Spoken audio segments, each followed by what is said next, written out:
Assalamualaikum warahmatullahi wabarakatuh. Selamat siang dan salam sejahtera bagi kita semua. Yang terhormat Kepala Sekolah SD Negeri Sidomulyo 1, yang kami hormati Bapak Ibu Dewan Guru SD Negeri Sidomulyo 1 beserta stafnya.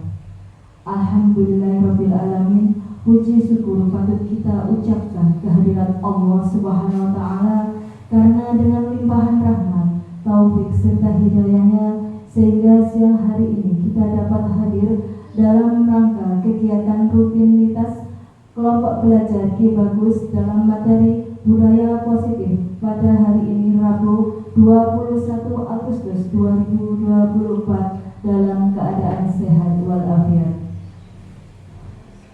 Salawat dan salam kita persembahkan kepada junjungan kita Nabi besar Muhammad Sallallahu Alaihi Wasallam karena beliaulah suri tauladan kita dalam berakhlakul karimah dan yang selalu kita tunggu syafaatnya hingga hari akhir nanti.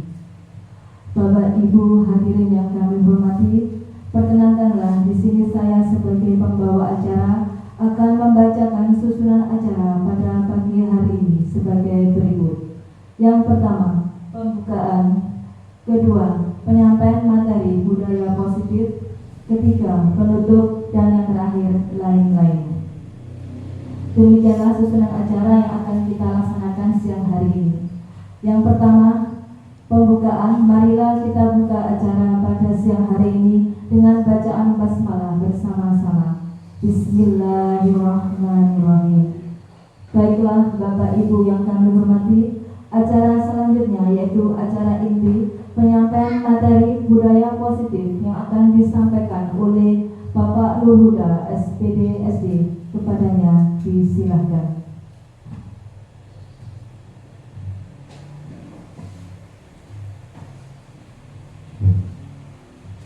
Terima kasih Bu Lili. Assalamualaikum warahmatullahi wabarakatuh. Yang terhormat Ibu Kepala Sekolah Buah Titi, yang saya hormati juga rekan-rekan SDS Sidomulyo 1 beserta staf. Syukur alhamdulillah di siang hari ini Allah berikan kita kesehatan, kita bisa hadir di kegiatan hari ini, di komunitas belajar hari ini, budaya positif dalam kondisi sehat walafiat. Yang pertama, saya mengucapkan terima kasih kepada Ibu Kepala Sekolah karena diberikan waktu, tempat, dan kesempatan untuk mendiseminasikan apa yang didapatkan dalam kegiatan program guru penggerak mengenai budaya positif.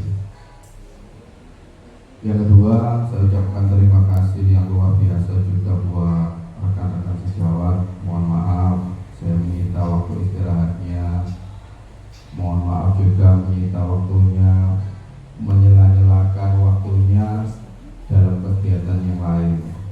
Semoga apa yang diberikan oleh Ibu KS dan rekan sejawat ini dijadikan oleh Allah hal yang luar biasa, hal yang bermanfaat, dan senantiasa diberikan kesehatan oleh Allah Subhanahu wa taala. Baik, mohon izin teman-teman dan juga Ibu KS, saya berada di depan untuk mendiseminasikan tentang budaya positif. Sebelum kita mulai kegiatan ini, marilah kita berdoa. Semoga apa yang kita laksanakan hari ini memberikan manfaat, khususnya untuk anak didik kita dalam materi budaya positif ini. Marilah kita berdoa sesuai dengan agama kita masing-masing. Berdoa, silakan.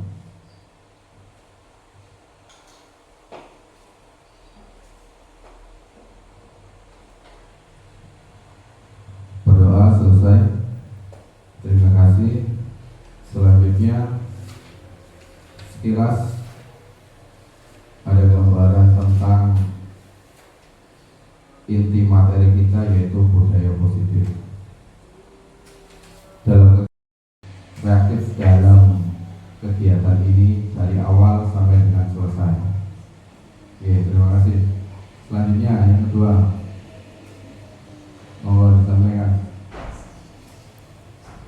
kesepakatan kita. Alhamdulillah. Aman. Kita mulai tepat waktu, kita akhiri tepat waktu, oke? Baik. Kita lanjutkan. Kegiatan ini sebenarnya berbasis problem permasalahan yang ada di sekolahan dalam lingkungan yang lebih besar. Kalau yang lebih kecil mungkin di lingkungan kelas. Mungkin kita bisa sharing-sharing dulu. Mungkin di Bapak Ibu guru di kelas ada sebuah permasalahan yang kompleks yang mungkin teman-teman juga belum mengetahuinya dan juga pernah ditangani dan itu berhasil ataupun tidak berhasil.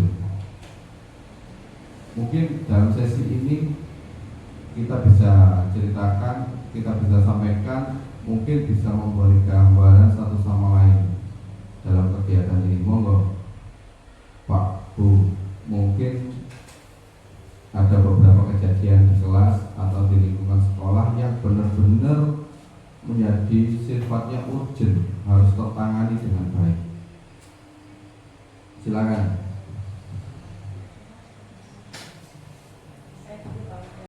Warahmatullahi wabarakatuh. Ini saya lihat dari lingkungan sekolah kita, ya Pak Uda. Saya melihat setiap hari Senin itu selalu ada saja dari siswa kita yang datang terlambat ataupun tidak mengenakan atribut ketika melaksanakan upacara bendera. Perubahan yang signifikan, masih ada saja siswa yang berbuat seperti itu. Mungkin nanti dengan kita belajar budaya positif ini, apa yang perlu kita berikan ke peserta didik kita agar budaya positif ini sudah menjadi budaya. Kita yang pertama kan membudayakan dulu, akhirnya nanti bisa berbudaya seperti itu. Jadi memberbudayakannya bagaimana? Kita ingin mencari solusi pada kegiatan diseminasi pada kali ini. Terima kasih. Dicapai ini masih belum signifikan. Ini permasalahan yang pertama. Oke, terima kasih Boy. Yang kedua mungkin dari lingkungan kelas, tidak hanya di lingkungan kelas 5 saja, mungkin hampir satu sekolahan, hampir cakupannya lebih luas ya. Ini kalau saya perhatikan anak-anak itu masih sering dikatakan bullying, ya bisa jadi bullying. Dia biasa mengatakan orang tuanya atau memanggil dengan sebutan nama orang tuanya. Itu di segmen kali ini kita bisa pecahkan bersama. Mohon itu bantuannya saja. Terima kasih. Apabila dia menyebut nama orang tua, saya lemparkan kembali ke teman-temannya. Kesepakatan apa yang diberikan? Bisa saja mungkin teman-temannya memberi soal, bukan berupa fisik ya. Jadi lebih ke memberi soal, tapi kan masih ada beberapa anak yang tetap saja seperti itu. Dari kesepakatan kelas. Oke, satu lagi mungkin kalau ada, silakan. Bu Ika mungkin, monggo Ika. Di kelas saya itu mungkin Bapak Ibu juga sudah tahu ya, dia juga sudah bermasalah dari saya mendengar itu dari kelas 2 sebelum masuk ke kelas 3 itu kelas 2 nya saya sudah diwati-wati sama Bu Nur, sudah dikasih tahu tentang latar belakang ini ada masalah. Sampai di kelas 4 itu dia masih bermasalah. Nah, masalahnya itu yang pertama dia mengambil barang, mencuri. Yang pertama mencuri, tapi juga ini karena kita sebagai guru kita tidak pernah sampai tahu langsung, tidak ada bukti. Nah itu kita juga tidak bisa memberikan sanksi yang Bagaimana? Karena memang kita tidak memiliki bukti, tapi hampir temannya hampir satu kelas itu bilang seperti itu. Terus yang kedua itu mengintimidasi temannya, mengancam dan memalak, meminta uang, meminta jajan, dan itu dengan ancaman. Dan hampir teman satu kelas itu merasa takut. Pasti pernah semuanya, hampir semuanya itu pernah laporan kepada saya. Bukan cuma satu orang aja yang merasa seperti itu. Ini sampai kemarin itu sudah sempat saya bicara hati ke hati. Sudah saya di kelas 3 itu sudah saya lebih keras lagi, sudah pernah, dan tidak mempan istilahnya. Di kelas 4 saya ulang lagi, saya ganti lagi tekniknya dengan lebih slow, lebih hati ke hati. Saya tidak membentak, tapi gimana ya, istilahnya memberikan dia ruang. Kamu kenapa melakukan ini? Kalau ada masalah cerita sama Bu Ika. Kalau kekurangan misalkan kamu gak punya uang, jangan minta ke teman, bilang ke Bu Ika. Sudah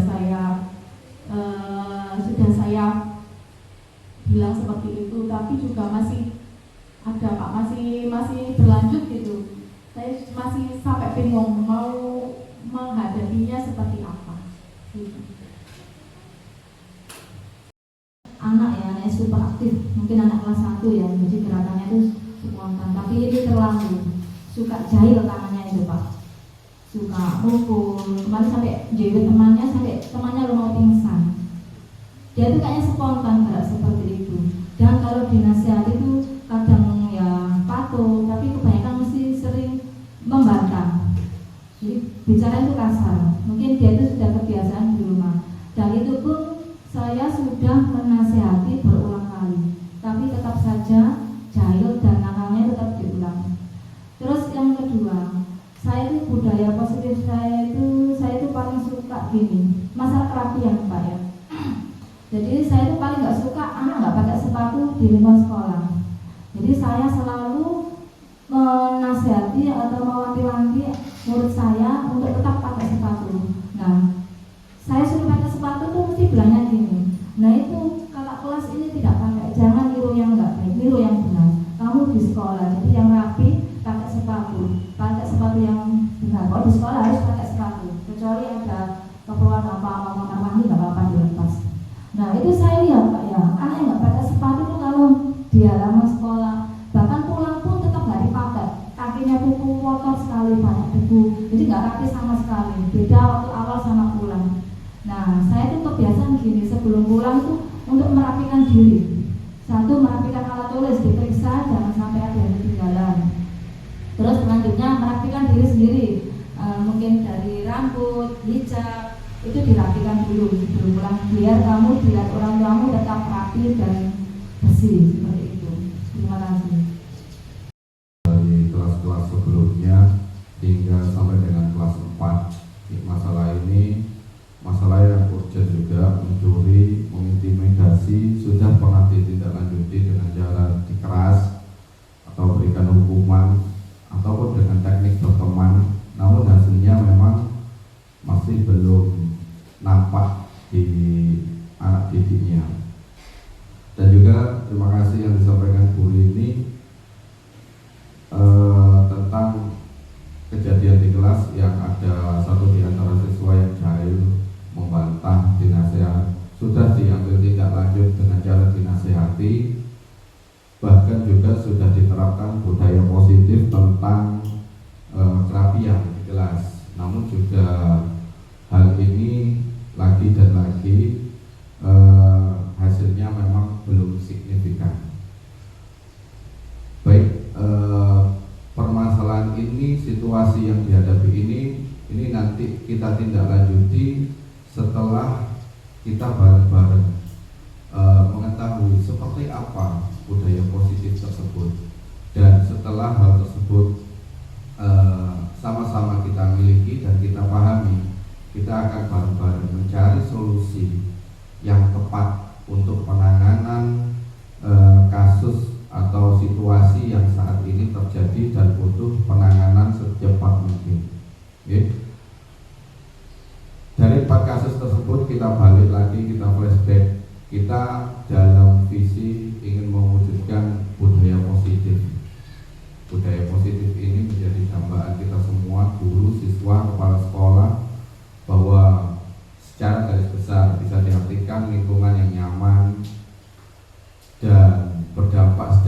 maksimal dalam pembentukan karakter peserta didik.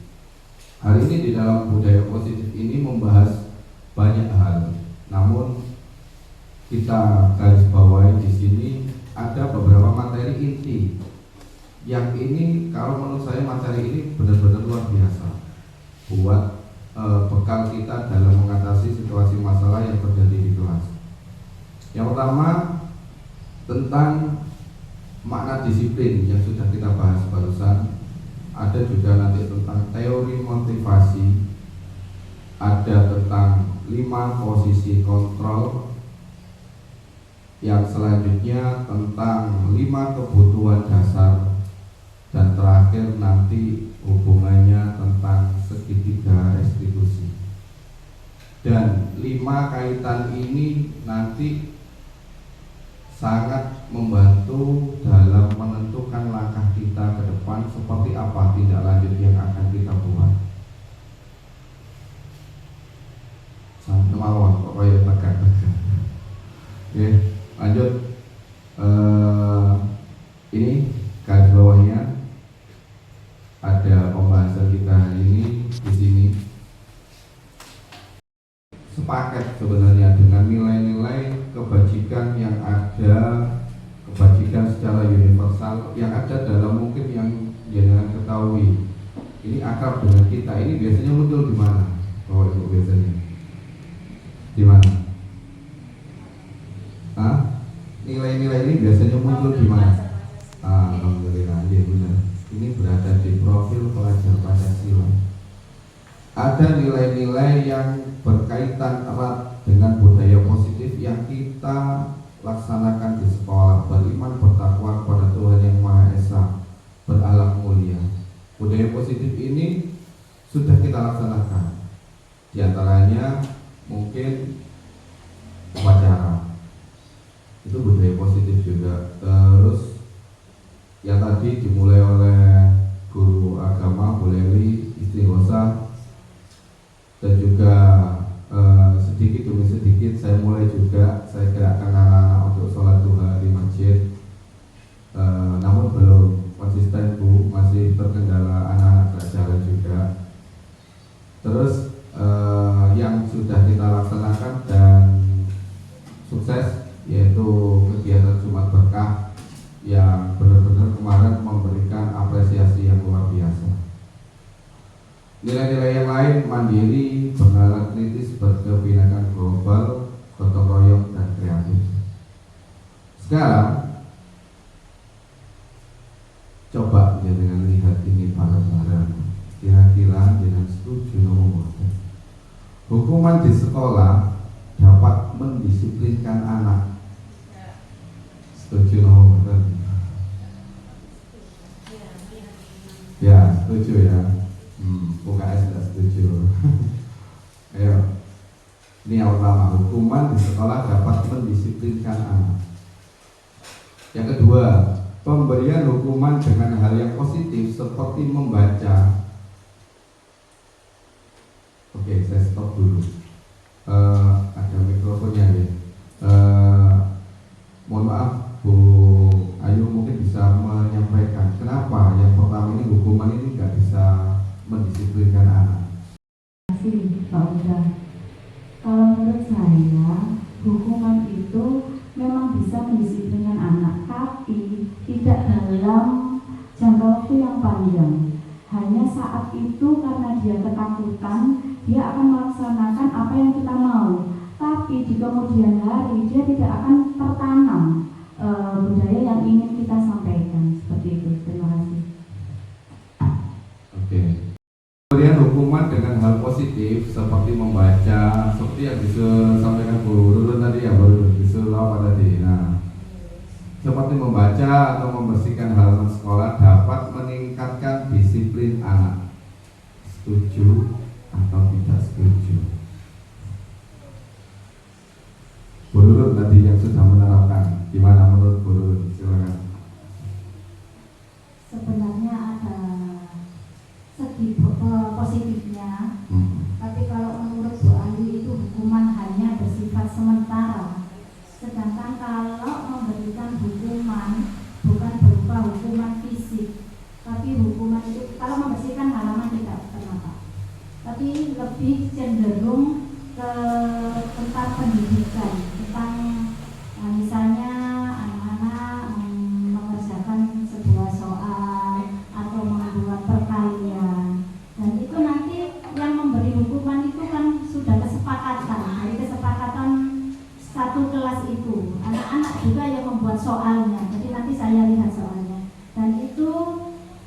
dikatakan ya 60% sampai 70% lah berhasilnya. Ya, terima kasih. Ngasih hukuman anak yang berbuat salah itu kayak nggak ada jerahnya, malah dia itu bangga dihukum. Itu anak sekali itu. Bahkan itu hukuman berupa pelajaran, membersihkan kelas, dia itu malah senang, malah nggak ada jerahnya. Itu gimana solusinya, Pak? Oke, masih tentang hukuman, berarti Bu Rini juga nggak setuju kalau hukuman itu tidak menyelesaikan masalah. Antara setuju dan tidak. Oke. Selanjutnya yang ketiga, kalau yang ketiga beda tema. Kita nggak menghukum, tapi memberikan penghargaan. Memberi penghargaan dapat meningkatkan motivasi belajar anak. Nah, beda. Setuju apa enggak? Tidak. Oke. Moga Boyo mungkin ada alasannya juga. Di nomor 3 ini saya juga tidak setuju, karena menurut saya jika anak ini memiliki prestasi lalu kita beri penghargaan, maka di kemudian hari dia itu selalu mengharapkan penghargaan, bukan lagi dari hati untuk mencapai itu. Jadi ketika dia ingin berbuat baik, aku kok oleh iki, akan timbul diri yang seperti itu. Gitu. Terima kasih. Saya menambahkan, kalau itu kalau yang dikatakan Bu Ayu menjadikan sebuah pengharapan, tapi yang selama ini mungkin saya entah itu penghargaan atau enggak, tapi yang lebih saya biasanya yang saya lakukan, mungkin anak yang bisa, misalnya mau istirahat Pak ya, misalnya anak yang bisa saya batasi biasanya 3 anak atau 5 anak, saya beri soal tentang sebuah materi yang saya jelaskan dengan tingkat yang lebih tinggi, dan siapa yang bisa menyelesaikan, dan ini akan membuat dia termotivasi. Siapa yang bisa menyelesaikan, ambil nanti es krim, misalnya seperti itu, ambil di koperasi, kamu bisa minta es krim ini, nanti bilang seluruh yang bayar. Nah seperti itu dia akan berlomba, bermotivasi. Itu saja yang bisa saya tambahkan. Terima kasih. Oke, luar biasa. Mau lanjut? Kalau menurut saya Pak, untuk hukuman, untuk reward dan punishment ini sebenarnya tergantung dengan, bisa kondisional, tergantung dengan lingkungannya. Seperti apa anak yang kita hadapi, kondisinya seperti apa, itu bisa disesuaikan menurut saya seperti itu. Jadi untuk reward sama punishment mungkin bisa berdampak, memang benar hukuman itu tidak bisa mendisiplinkan anak. Tadi seperti yang Bu Ayu sudah di awal, bisa mendisiplinkan anak tapi tidak bisa jangka panjang. Nah, berarti bisa, tapi di awal, tapi dia tidak bisa, tidak tahu ini tuh untuk apa. Nah, mungkin dari kesadaran diri, sama dengan penghargaan, dia itu diberi penghargaan untuk meningkatkan belajarnya, tapi dia juga harus diberikan bagaimana dia itu juga sadar bahwa untuk dia, motivasi belajar dia itu untuk dirinya sendiri, berkembang untuk dirinya sendiri, bukan untuk mendapatkan sebuah pencapaian, hanya untuk pencapaian atau penghargaan, tapi untuk dirinya sendiri. Oke. Baik. Intinya kalau di hukuman dan penghargaan yang disampaikan Bu Ika, Bu Ayu, dan Bu Nurul tadi, Bu Rini juga. Nah, baik. Terakhir yang keempat, membuat anak merasa bersalah, memberi dampak lebih ringan dibanding menghukum. Istilahnya kita encene ngoriku, nah, bahasanya seperti itu. Monggo Bu Mur atau Bu Lia menanggapi bahasa ini.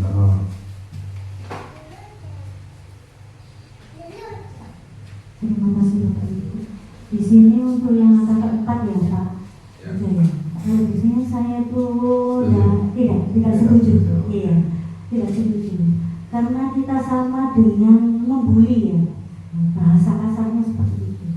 Kita seperti apa ya, kayak membabi buta gitu kan. Di sini saya lebih tidak setuju karena nanti anaknya jadi minder. Ya, terima kasih. Oke, baik, luar biasa, Julia. Ini saya juga pernah malpraktek ya Bu Lia, sebelum mengetahui materi ini. Nah, dari kita bukan semuanya sebenarnya benar, namun tergantung sifat yang dicapai. Apakah ini nanti seterusnya ataukah hanya sementara. Dan ini yang keempat, membuat anak merasa bersalah memberikan dampak lebih ringan dibanding hukum sama. Mungkin ya kita, kalau saya dalam kasih saya, jawaban ini semuanya empat-empatnya tidak setuju, karena dampaknya nanti kita lihat di materi selanjutnya. Kita berharap di budaya positif ini nanti di akhir anak-anak ini istilahnya tergerak sendiri, tidak terpengaruh penghargaan, tidak terpengaruh hukuman, tidak terpengaruh istilahnya pembuat rasa bersalah, tapi dia bergerak sendiri untuk melakukan hal budaya positif ini dimanapun dan dalam situasi apapun. Ini kerennya materi ini di sini. Kita lanjut ya. Oke, terima kasih atas tanggapannya di 4 tanggapan permasalahan yang ada yang sudah disampaikan. Sekarang kita masuk pada motivasi perilaku manusia. Ada yang motivasi ini sifatnya dari eksternal, contohnya mungkin yang tadi, mendapat imbalan, mendapat hukuman. Ini adalah salah satu motivasi yang membuat orang tersebut melaksanakan. Namun ada juga di sini motivasi itu dari dirinya sendiri atau internal. Jika memang ini muncul pada diri seseorang, maka motivasi internal ini sangatlah kuat, karena tidak akan terpengaruh dengan kondisi lingkungan sekitar. Mau mereka nyaman, mau mereka nggak nyaman, tetap dia bisa tergerak.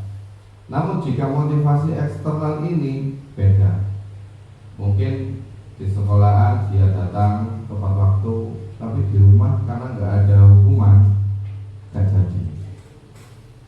Sama di sekolah, di rumah disuruh orang tuanya dapat imbalan, motivasi eksternal. Di sekolah disuruh gurunya nggak mau karena tidak mendapat imbalan.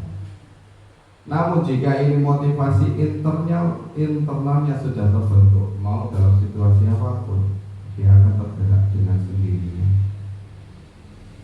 Oke, kita bisa memilih motivasi ini tergantung kebutuhan kita memang. Contoh motivasi eksternal yang hubungannya dengan ini juga, kita butuh sertifikat untuk PNM, ya kan, ya Bu. Nah, kalau mungkin ada sertifikat ayo kasih terus karena motivasi eksternal. Kita lanjut, balik lagi dan lagi. Jadi nama yang sering muncul dalam pendidikan itu adalah Ki Hajar Dewantara. Di sini beliau ada kutipan kata-katanya, merdeka itu artinya tidak hanya terlepas dari perintah, akan tetapi bisa memerintah dirinya sendiri. Dan ini luar biasa. Musuh kita itu sebenarnya musuh kita dalam diri kita sendiri, bukan orang lain. Oke, sampai di sini kira-kira di 4 kasus tadi sudah ada gambaran, apakah masih kira-kira belum mencapai gambaran yang lengkap? Oke, Bu Mur mungkin bisa memberikan tanggapan gimana Bu Mur? Saya ini kedisiplinan tadi ya, seharusnya untuk kelas 1 sampai kelas 6 itu disamakan kalau berdoa, hormat bendera itu istilahnya kalau bisa itu disamakan. Jadi jangan sampai kelas ini sama kelas ini nggak sama urut-urutan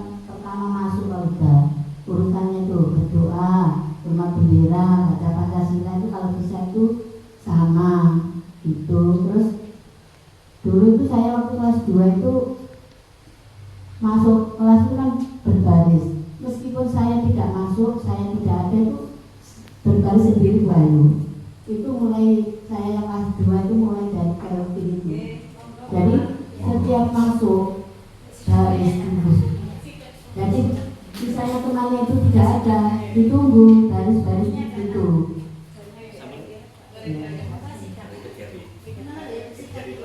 Jadi kalau bisa itu ya disamakan seperti itu Mbak Ayu nanti.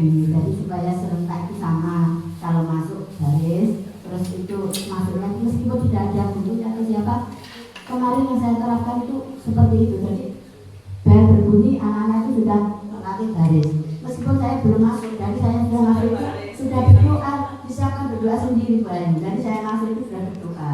Terus menunggu saya itu hormat bendera itu. Mungkin hanya itu yang saya tambahkan untuk keserentakan, terus berdoanya juga, jadi biar sama. Misalnya nanti kalau ada pengawas datang ke sini kan tahu, oh doanya seperti ini gitu. Ya, kebiasaannya setiap hari. Terima kasih Pak Uda. Baik, persepsi untuk masukkan kegiatan budaya positif. Minta tolong dinantikan kuliah.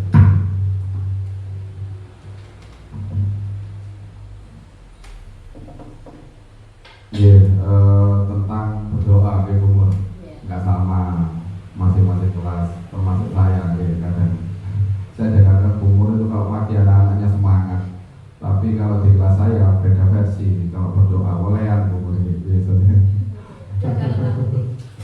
Oke, lanjut. Baik, terima kasih Bu Mur. Nanti kita bahas tentang budaya positif juga yang akan diterapkan. Saya lanjut. Terima kasih Pak Risa kedatangannya, supportnya. Selanjutnya, selamat datang. Kalau tadi itu Bu Ayu suhu, ini juga suhu, dan yang lain tambah suhu, tambah wangi, tambah panas.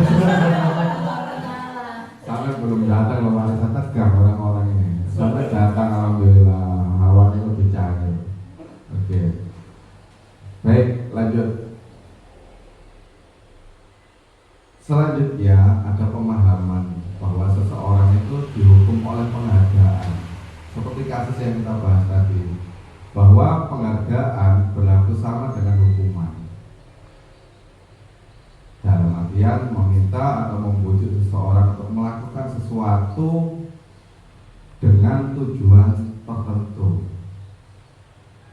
Dorongannya adalah eksternal dan akan ada faktor tergantung situasi yang dia peroleh. Dan ini merupakan penghargaan itu juga dijelaskan di sini bahwa sebuah hukuman ternyata. Nah, ini persepsi baru yang kita pahami. Oke. Kita lihat contoh-contohnya. Dihukum oleh penghargaan, pengaruh jangka pendek dan jangka panjang. Penghargaan itu merusak hubungan. Penghargaan dengan menghukum, penghargaan menurunkan kualitas. Penghargaan mengurangi ketepatan, penghargaan mematikan kreativitas. Penghargaan tidak efektif, penghargaan mengurangi motivasi intrinsik dari dalam diri kita. Istilahnya mohon maaf, kadang ini saya konten, terus nggak ada yang lihat, nggak ada yang like, nggak ada yang follow. Nah itu motivasi eksternal.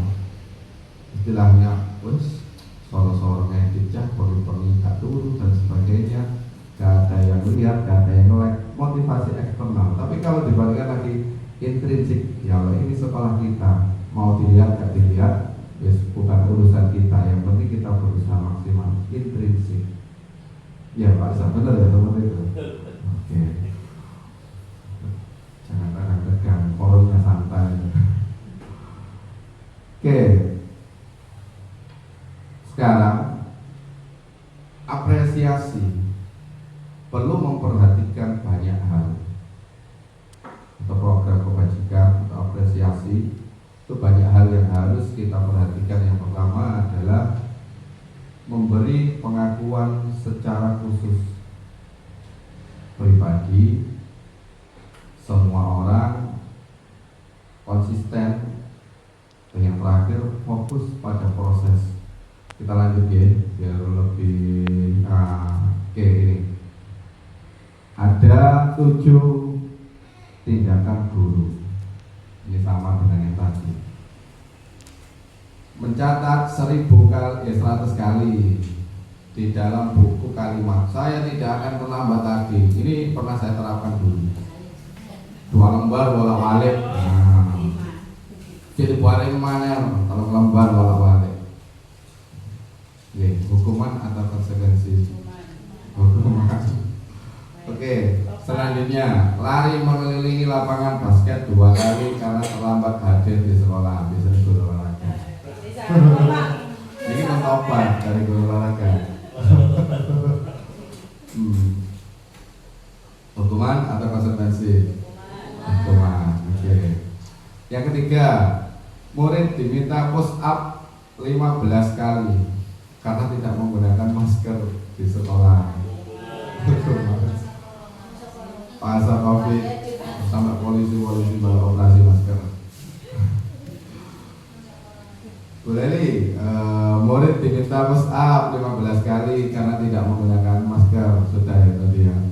Menggantikan kertas tugas teman yang telah dicoret-coret. Ayo, hukuman tak konsekuensi. Versinya Bu Leli. Konsekuensi, oke. Membersihkan teman air di meja tulis karena tersenggol saat belajar. Konsekuensi. Meminta murid tidak menggunakan sepatu seharian karena tidak menggunakan sepatu hitam. Konsekuensi apa hukuman? Hukuman. Oke. Ini ya ada ya kemarin ya yang disebutkan Bu Ika tadi. Oke.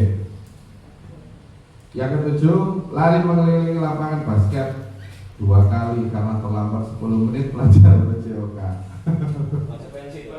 Konsekuensi. Oke. Kita lihat jawaban kita. Nah, bahwa mencatat 100 kali hukuman pernah saya terapkan, gak berhasil, malah saya malpraktek. Mengelilingi lapangan basket saya nggak pernah kalau ini, tapi saya pernah melakukan itu. Tambah seneng. Jadi hari Sabtu saya memilih dihukum daripada ikut kegiatannya. Murid diminta push up. Kali ini belum terjadi sama di sekolah kita. Menggantikan tugas teman. Konsekuensi, hukuman dan konsekuensi. Oke, tak kebut ya, waktunya terbatas. Sekarang dari semua permasalahan tersebut dikembalikan tentang restitusi. Oke. Kalau istilahnya lebih Salam bahagia Ibu dan Bapak Guru hebat. Dalam penerapan disiplin positif restitusi, salah satu program yang dikembangkan adalah 5 posisi kontrol. 5 posisi kontrol dalam restitusi adalah proses perjalanan seorang pendidik agar dapat mengenali dirinya. Pada video kali ini, kita akan membahas tentang 5 posisi kontrol yang dikembangkan oleh Diane Goshen dan contoh penerapannya.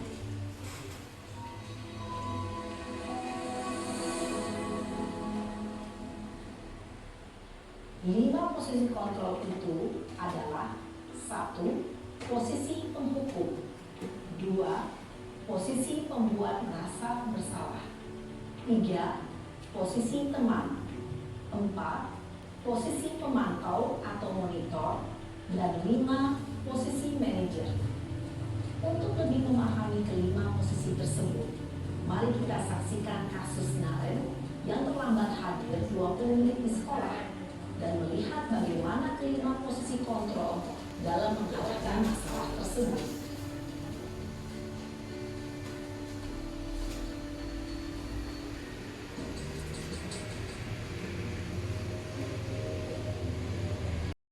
Duh Gusti Naren, kamu suka ya kalau ibu ditegur bapak kepala sekolah?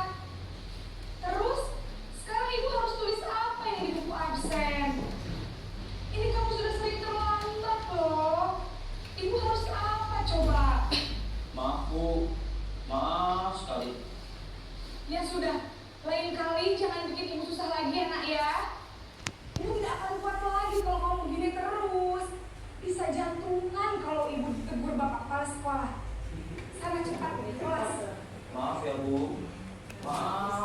sawit. Untuk Ibu KS yang sekarang nggak seperti Posisi ini. berbicara dengan nada tenang, cenderung menelpon, namun kata-kata yang diutarakan membuat Murid merasa menjadi orang yang gagal, memandang buruk dirinya sendiri, merasa tidak berharga, dan tidak sanggup membahagiakan orang lain. Ketika guru mengambil posisi pembuat rasa bersalah, murid akan menganggap dirinya yang bersalah dan ia akan menyimpan emosi negatif tersebut di dalam dirinya. Yang dilakukan oleh Bu Ika, posisi teman.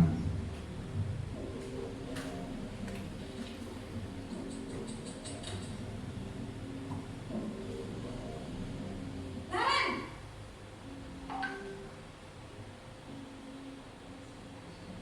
Selamat pagi, Bu.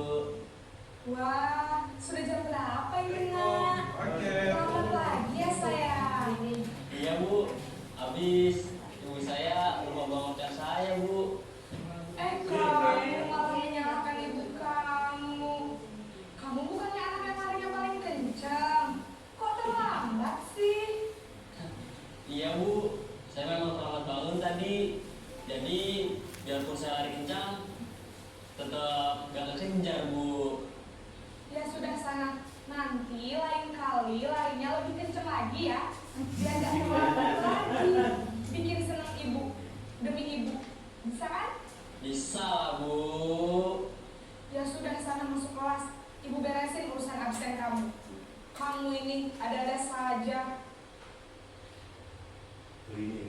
Dalam posisi teman, Ya, guru posisi berbicara dengan nada suara ramah, akrab, dan cenderung buka bersedar di gurau pada untuk menjaga cerita suasana sudah tetap menerapkan ini. santai. Murid akan merasa senang, aman, dan akrab dengan guru. Identitas yang tercipta adalah identitas sukses atau berhasil. Namun, perlu diingat, karena ini masih dorongan eksternal, maka ada faktor ketergantungan dari murid kepada orang tertentu. Di sini, guru absennya, sehingga di lain waktu, murid bisa berperilaku baik, namun hanya kepada orang-orang tertentu saja.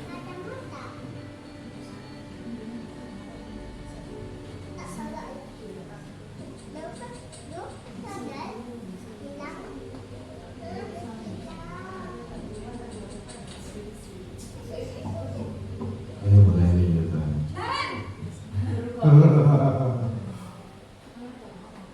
Pemantau. Selamat pagi, Bu. Naren, apa peraturan sekolah kita tentang jam berapa kita harus masuk sekolah, Nak? Kita harus di sekolah jam 7, Bu. Iya betul, sekarang sudah jam 7.20. Naren sudah tahu konsekuensinya jika terlambat hadir. Paham, Bu. Saya harus tinggal kelas pas jam istirahat selama 20 menit. Iya benar, konsekuensinya demikian. Jadi nanti jam 9.30 pas istirahat, kamu harus tinggal di kelas, kerjakan tugas tambahan untuk ketertinggalan kamu, ya? Baik, Bu. Posisi pemantau mengandalkan penghitungan atau data untuk mengontrol murid. Guru mengarahkan murid berdasarkan peraturan dan konsekuensi. Seorang pemantau menunjukkan bahasa tubuh dan ekspresi wajah yang datar dan cenderung formal.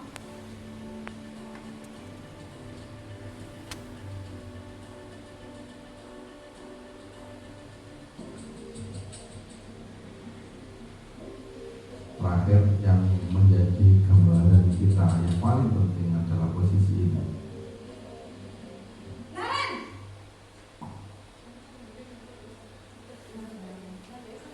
Selamat pagi, Bu.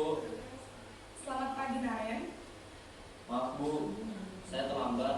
Iya, sekolah masuknya jam 7, sekarang sudah jam 7.20. Jadi sekarang bagaimana ini, Naren? Maaf, Bu. Saya lupa setel alarm saya semalam. Baiklah, menurut kamu, keyakinan sekolah yang mana yang perlu kamu tingkatkan? Menghargai diri sendiri dan orang lain mungkin, ya, Bu. Setuju. Jadi, apakah Naren meyakini prinsip saling menghormati tersebut? Iya, Bu. Saya meyakininya. Apakah Naren bersedia memperbaiki masalah keterlambatan ini? Bersedia, Bu. Bagaimana kamu akan perbaiki masalah keterlambatan ini? Saya akan coba untuk tidak lupa menyetel alarm saya, Bu. Baik, kalau Naren lupa menyetel alarm di rumah, ada orang yang kira-kira bisa bantu mengingatkan tidak? Ada, Bu. Kata saya, Kak Emma. Ada lagi selain Kak Emma? Selain Kak Emma, ada ibu saya. Baik, jadi yang mengingatkan Naren adalah Kak Emma dan ibu kamu ya? Kira-kira akan mulai setel alarm kapan ya Naren? Setelah pulang sekolah, akan segera saya lakukan. Baik, jadi Naren akan setel alarm untuk bangun besok pagi dan akan diingatkan oleh kakak dan ibunda Naren ya. Ada lagi yang mungkin perlu dilakukan Naren agar tidak terlambat bangun lagi? Tidak ada, Bu. Baik Naren, terima kasih untuk kerjasama kamu. Sekarang kamu perlu kembali ke kelas untuk belajar. Baik, Bu. Terima kasih. Posisi manajer adalah posisi kontrol yang disarankan untuk membimbing murid memiliki sikap disiplin yang positif, yaitu murid yang mandiri, bertanggung jawab, dan dapat memecahkan masalah. Tujuan dari posisi ini adalah agar murid dapat berefleksi atas tindakannya. Guru akan dengan tulus memberikan pertanyaan-pertanyaan bermakna, sehingga membuat murid dapat belajar dari kesalahannya dan mencari sebuah solusi untuk menyelesaikannya. Ibu dan bapak guru hebat, setelah mengamati adegan kelima posisi kontrol tadi, kira-kira posisi mana yang paling ideal? Posisi mana yang dapat menunjang motivasi intrinsik murid? Ya, tentu posisi manajer. Posisi ini memang posisi ideal yang ingin dituju setiap pendidik. Pada posisi inilah, guru dapat menerapkan disiplin positif yang berpihak pada murid, yang memerdekakan murid. Perjalanan seorang pendidik tentunya tidak mudah untuk sampai pada posisi seorang manajer. Namun, tujuan kita pasti, yaitu menciptakan murid-murid yang mandiri, merdeka, dan bertanggung jawab.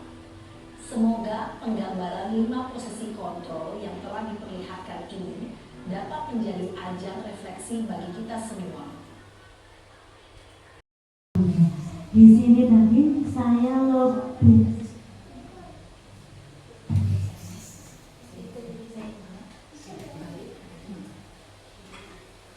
di awal tadi ya Pak Uda, saya lebih berkesan untuk temanya yang pekan tadi Pak Uda. Saya lebih suka yang itu sebetulnya ya. Terus saya sari-sari lagi. Di sini kita lihat yang terakhir tadi manajer. Iya, manajer. Di sini kita bisa mengelompokkan antara teman juga dengan apa tadi ya? Saya lupa. Sudah lupa. Yang tadi loh, jadi kita bisa berkolaborasi. Kalau di mana ini manajer, ya, jadi lebih cocok. Setuju dengan setuju. Nggak tahu dengan teman-teman bagaimana pendapatnya. Karena versinya kan beda-beda Pak Uda ya. Teman satu dengan teman yang lain. Sesuai zamannya ya. Kalau zaman saya dulu itu diterapkan yang nomor 1 ya. Tapi untuk saat ini, terutama untuk teori guru penggerak ya, kayaknya yang pasti yang diinginkan itu yang teori kelima yang manajer itu ya Pak. Ya. Nah, saya itu kan mengalami yang teori 1 dulu waktu saya sekolah. Ya. Tapi kita lihat letak hasilnya itu Pak, yang lebih bagus yang mana, yang diterapkan yang mana gitu. Saya bertanya lagi. Tapi sekarang diinginkan tuh yang pas itu dengan teori zamannya sekarang tuh yang manajer ya Pak. Oke, terima kasih tanggapan dari Bu Lia. Mungkin kita bisa sharing dengan alumni IPB. Nah, alhamdulillah. Monggo silakan.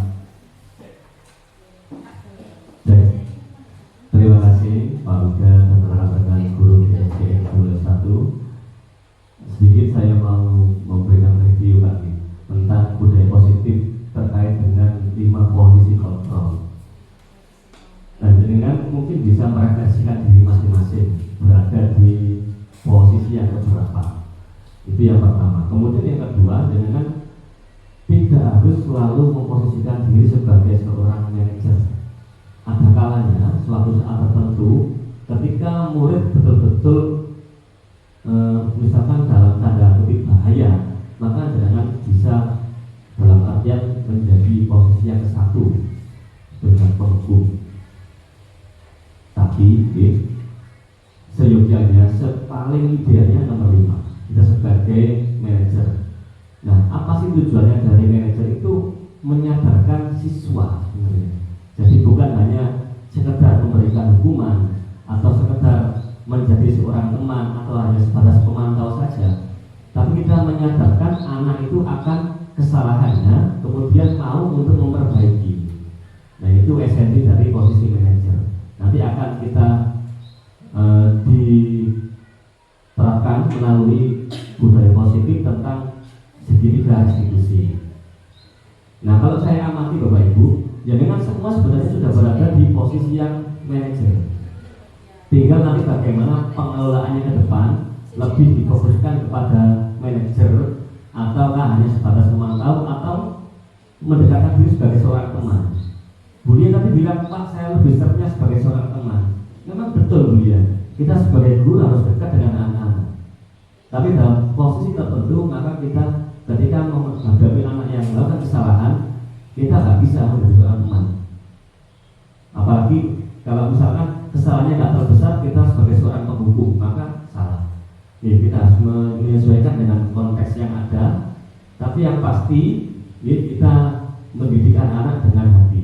Ya, ibaratnya itu nggak harus semua kesalahan kita hukum, nggak harus semuanya kita bentak, tapi dengan kelemahan lembutan, dengan kasih sayang.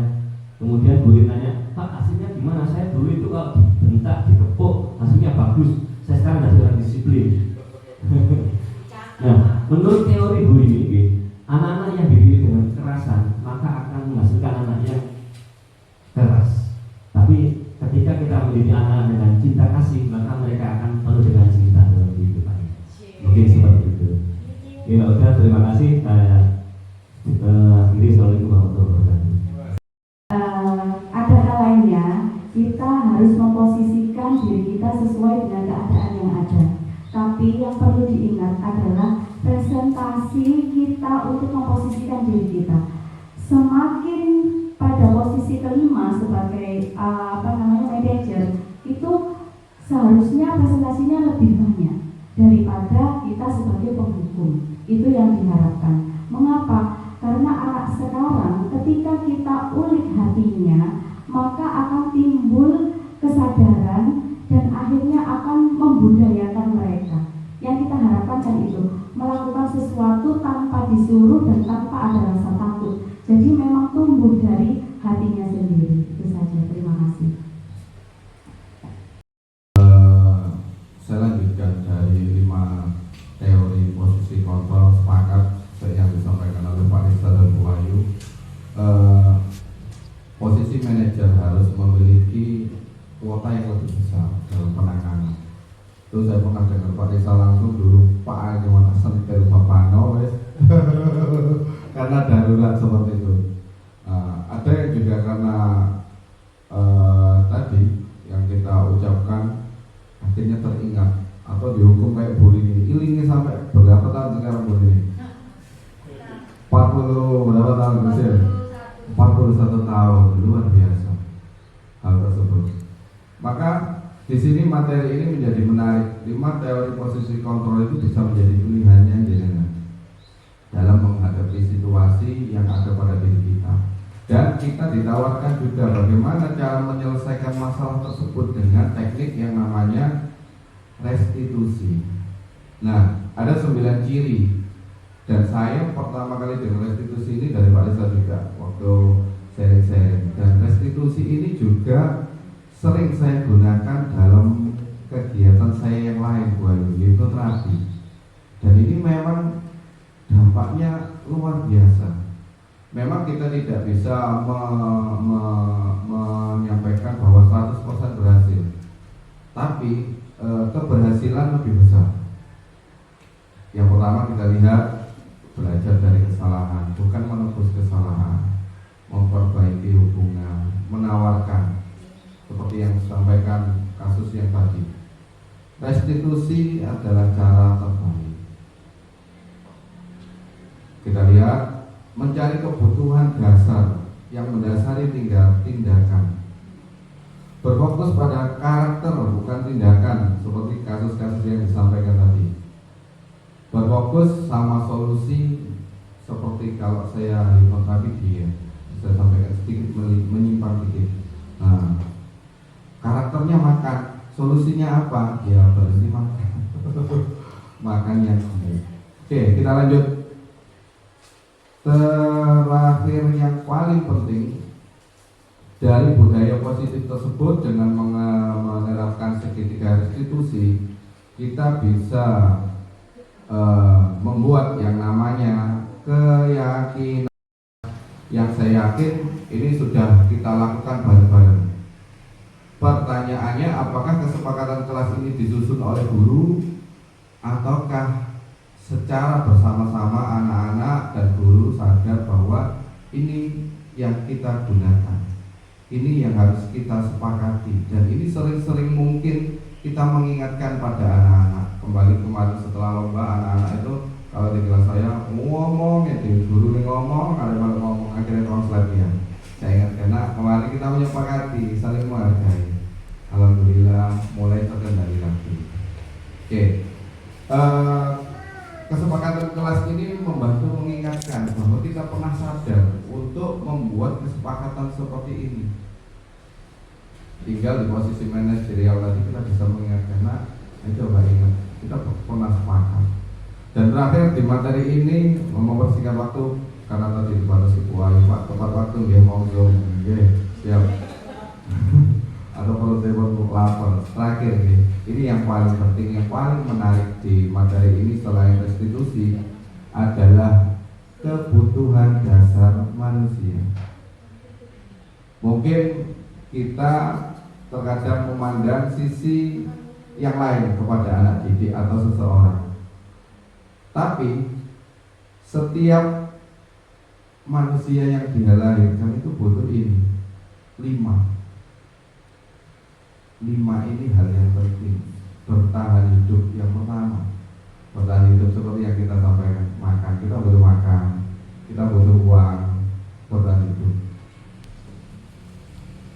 Sisi yang lain yang perlu kita kenali dari anak didik kita sebelum kita mengambil tindakan, bahwa setiap manusia ini mempunyai kebutuhan. Yang pertama, bertahan hidup.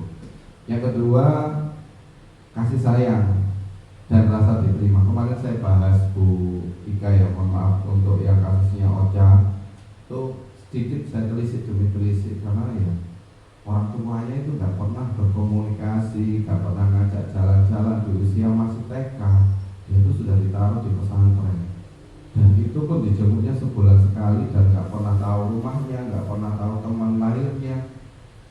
Ya, di situ juga menjadi perhatian buat saya. Ya, mungkin sekolah ini adalah keluarga buat dia, pelampiasan juga buat dia, karena nggak pernah mendapatkan hal itu di masanya yang harus dia dapatkan. Selanjutnya, penguasaan. Kebutuhan kita adalah bisa menguasai. Nah, bahayanya jika kita sudah menguasai, kita merasa kuasa. Ini bahaya, gimana? Oke. Terakhir, yang keempat adalah manusia itu butuh bebas. Kayak anak-anak kalau kita ngajar ya, Pak, puasa jopo, berarti kepingin lucu lah jopo. Berarti yang menarik menurut mereka itu di luar. Maka kita selalu iri sama guru PJO kadang, Pak Zen, paling salah. Kita nggak punya itu kadang. Pak udah, kau mana? Sama ibu aja. Ayo, kalah ibu mana? Ayo. Apa mana teori penghukum, wes jelas gitu, nggak awalnya mau dengan kono. Terakhir yang kebutuhan hari ini atau kebutuhan kita seterusnya yaitu senang. Maka di awal saya sampaikan tujuan saya Bu, dulu kepingin anak-anak itu berprestasi. Sekarang Bu Ayu, tujuan saya anak-anak itu senang sekolah, senang belajar, senang bersama bersama teman-temannya. Ini adalah materi terpenting bahwa setiap manusia itu selalu berada di posisi benar dalam versinya masing-masing. Nah, kita kembali mengenali 5 kebutuhan dasar ini untuk menentukan tindakan yang tepat untuk situasi yang ada di sekolahan. Baik, terima kasih atas kesempatan yang diberikan. Ini kita balik ke kasus yang kita sampaikan di awal 4. Ini utamanya Bu Ayu tadi tentang kedisiplinan, sudah dibentuk tim kedisiplinan dan termasuk saya. Ini saya menindaklanjuti. Saya mewanti-wanti, saya menyampaikan ke jenengan, ini memang baru dimulai dan ini masih banyak kendala memang dan tetap saya evaluasi. Jadi mohon jika memang ada sebuah permasalahan di dalam kelas, jika jenengan bisa tangani, monggo. Jika jenengan menjadikan itu sebagai sebuah tantangan, monggo. Jika memang jenengan sudah merasa keberatan, nah hal ini bisa dialihkan ke saya. Untuk saya perkenankan dulu ketemukan sama anak-anak yang memang saya tugasi untuk petugas kedisiplinan ini. Di antaranya yang bertugas piket. Nanti kalau yang piket itu nanti mohon maaf saya taruh di kantor. Saya berikan siapa aja yang bertugas karena memang belum benar-benar maksimal. Terus juga nanti biar anak-anak ini koordinasi ke ketuanya. Kalau memang ketuanya ini nggak sanggup, nanti dialihkan ke saya. Barulah nanti kalau saya nggak sanggup, ya siapa mana yang sebagai kepala sekolah. Dan terakhir, ini adalah bagian dari ikhtiar kita, budaya positif ini, bagian dari usaha kita. Kita tidak bisa memaksakan seseorang itu berubah, dan perubahan itu bukan karena kita. Ini adalah usaha kita untuk suatu saat anak-anak ini intrinsik mempunyai motivasi dari dirinya sendiri, dari apa yang dia peroleh, dan perubahan itu perubahan seseorang yang kita kembalikan. Kita hanya ikhtiar. Selanjutnya dekangan pusat lah yang berkenan untuk melakukan perubahan tersebut. Ya, sekian apa yang saya sampaikan. Mohon maaf atas molornya, mohon terima kasih atas kesempatannya. Mohon izin saya akhiri. Assalamualaikum warahmatullahi wabarakatuh. Selanjutnya yaitu doa yang akan dipimpin oleh Ibu Rahma Nurlaili SPD. Kepadanya disilakan. Bismillahirrahmanirrahim.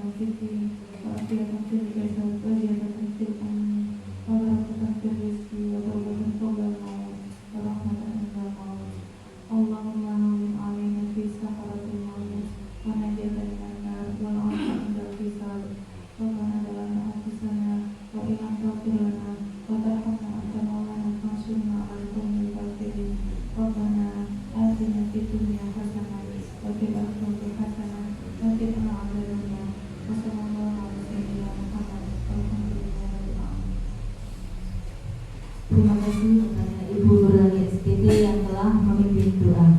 Baik Bapak Ibu yang kami hormati, demikianlah acara yang kita lalui di siang hari ini. Semoga dengan acara hari ini bisa membuat kita untuk lebih semangat lagi dalam melaksanakan karir kita, dan semoga SD Negeri Sidomulyo 1 akan tetap lebih maju dan tambah sukses.